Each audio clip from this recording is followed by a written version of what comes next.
ጂፋሬ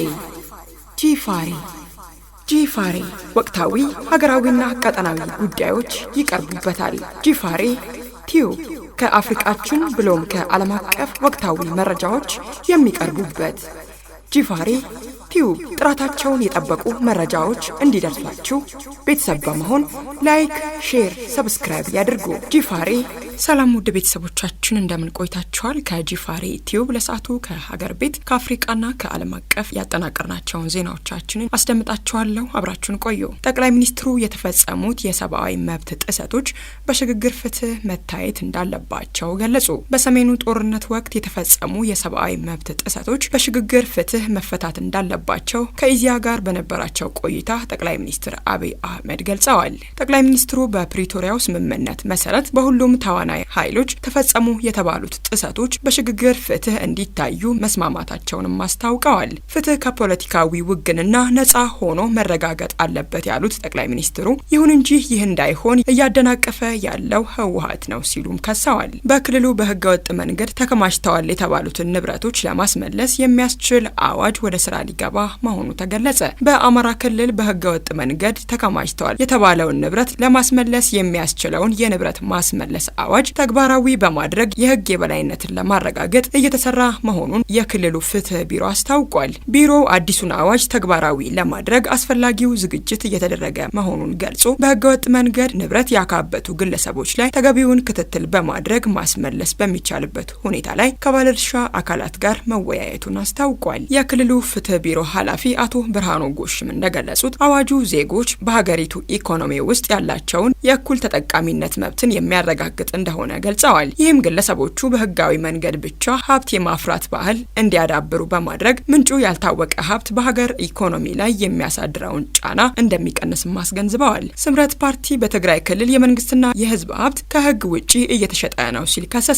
የትግራይ ዴሞክራሲያዊ ፓርቲ ስምረት በክልሉ ከህግ ውጪ የመንግስትና የህዝብ ሀብት የሆኑ ተቋማትና መሬቶች ለግል ባለሀብቶች እየተሸጡ ነው ሲል ከሷል። ፓርቲው ባወጣው መግለጫ የመቀሌ ኤፍኤም ራዲዮ ጣቢያ ታሪካዊው መነን ሆቴልና ሜጋ የህትመት ድርጅትን ጨምሮ ስትራቴጂካዊ ተቋማት በሐራጅ ለመሸጥ ዝግጅት እየተደረገ መሆኑን አስታውቋል። የሰራተኞች ደሞዝ ሳይከፈል እንዲህ ያለ የሀብት ሽያጭ መካሄዱ አግባብ አይደለም ያለው ስምረት በሂደቱ የሚሳተፉ ባለሀብቶችና ባንኮች በህግ እንደሚጠየቁም አስጠንቅቋል። እነዚህ ንብረቶች በመንግስት ሊጠበቁና ሊተዳደሩ የሚገባቸው እንጂ ወደ ሶስተኛ ወገን ሊተላለፉ የማይችሉ የህዝብ ሀብት ናቸውም ብሏል። ፓርቲው አክሎም ሽያጩ ግልጽነት በሌለውና በውስጥ ለውስጥ አሰራር እየተከናወነ መሆኑን የክልሉን ህግ የሚጥስ ነው ሲል ወቅሷል።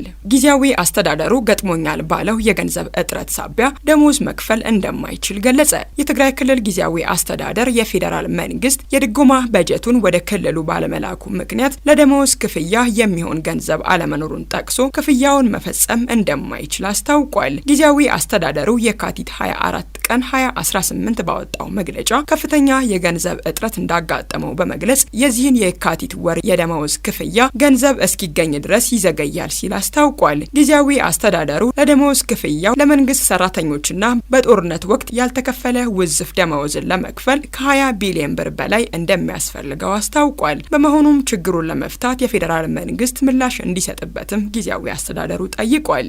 በቀጣዮቹ 10 ቀናት የበልግ ዝናብ ስርጭትና መጠን እንደሚጠናከር ተገለጸ። በቀጣዮቹ 10 ቀናት በአብዛኞቹ የበልግ ሰብል አብቃይ አካባቢዎች የዝናብ መጠንና ስርጭት በከፍተኛ ሁኔታ እንደሚጨምር የኢትዮጵያ ሜትሮሎጂ ኢንስቲትዩት አስታውቋል። ኢንስቲትዩቱ ባወጣው መግለጫ በተለይም ደቡብ ምስራቅ፣ በመካከለኛውና በምስራቅ የሀገሪቱ ክፍሎች መደበኛና ከመደበኛ በላይ ዝናብ እንደሚጠበቅ አመላክቷል። አልፎ አልፎም ከባድ ዝናብ ሊኖር ስለሚችል በተለይ በውሃ አጠር አካባቢዎች የሚገኙ አርሶና አርብቶ አደሮች የሚጥለውን ዝናብ በማሰባሰብ ለቀጣይ ጥቅም እንዲያውሉ ምክረ ሀሳብ ቀርቧል። በሌላ በኩል በጋምቤላ በአፋርና በሶማሌ ክልሎች የቀኑ ከፍተኛ ሙቀት ከ33 እስከ 37 ዲግሪ ሴልሺየስ ሊደርስ እንደሚችል ተጠቁሟል።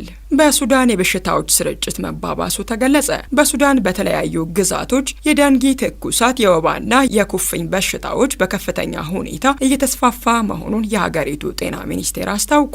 በሀገሪቱ እየተካሄደ ያለው ግጭትና ወረርሽኞችን ለመቆጣጠር የሚያደርገውን ጥረት በእጅጉ እያደናቀፈው ይገኛልም ተብሏል።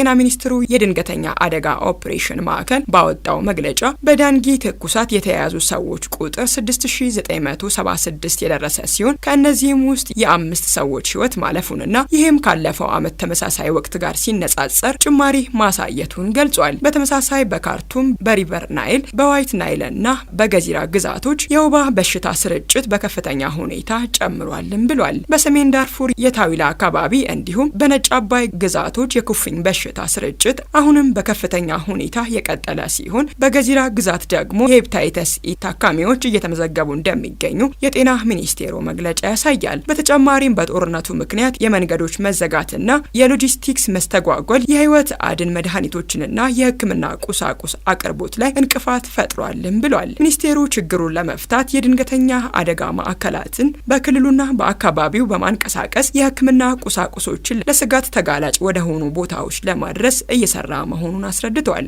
ማህበሩ ጦርነቱ ከተጀመረ ወዲህ 787 ሰዎች መገደላቸውን ገለጸ። የነዳጅ ዋጋም በከፍተኛ ሁኔታ አሻቅቧል ብሏል። የኢራን ቀይ ጨረቃ ማህበር ባሳለፍነው ማክሰኞ ባወጣው መግለጫ አሜሪካና እስራኤል በኢራን ላይ ጥቃት መሰንዘር ከጀመሩ ወዲህ በሀገር አቀፍ ደረጃ የሟቾች ቁጥር 787 መድረሱን አስታውቋል። ማህበሩ በድረገጹ ባሰፈረው መረጃ መሰረት ካለፈው ቅዳሜ ጀምሮ በተሰነዘሩ ከ1000 በላይ ጥቃቶች ተፈጽመው 153 ከተሞችና ከ500 በላይ ስፍራዎች ኢላማ ተደርገዋል። በሌላ በኩል በዚህ ጦርነት ሳቢያም የሆርሙዝ ሰርጥ መዘጋቱ የነዳጅ ዋጋን በከፍተኛ ሁኔታ ማሻቀቡም ተዘግቧል። በስትራቴጂካዊ ጠቀሜታዋ የምትታወቀው የሆርሙዝ ሰርጥ መዘጋትና በቀጠናው የሚገኙ የኃይል መሰረተ ልማቶች ጥቃት ማስተናገዳቸውን ተከትሎ የብሬንት ድፍድፍ ነዳጅ ዋጋ ከ8 በመቶ በላይ ጭማሪ አሳይቷልም ተብሏል። በዚህም አንድ በርሜል ነዳጅ 85.12 ዶላር የደረሰ ሲሆን ይህም ከሐምሌ 2024 ወዲህ የታየው ከፍተኛ የዋጋ ጭማሪ መሆኑም ተመላክቷል። ውድ ቤተሰቦቻችን ለሰዓቱ የያዝናቸው ዜናዎቻችን እስካሁኖቹ ነበሩ። ትኩስና ወቅታዊ መረጃዎች እንዲደርሷችሁ ቤተሰብ በመሆን ላይክ፣ ሼር፣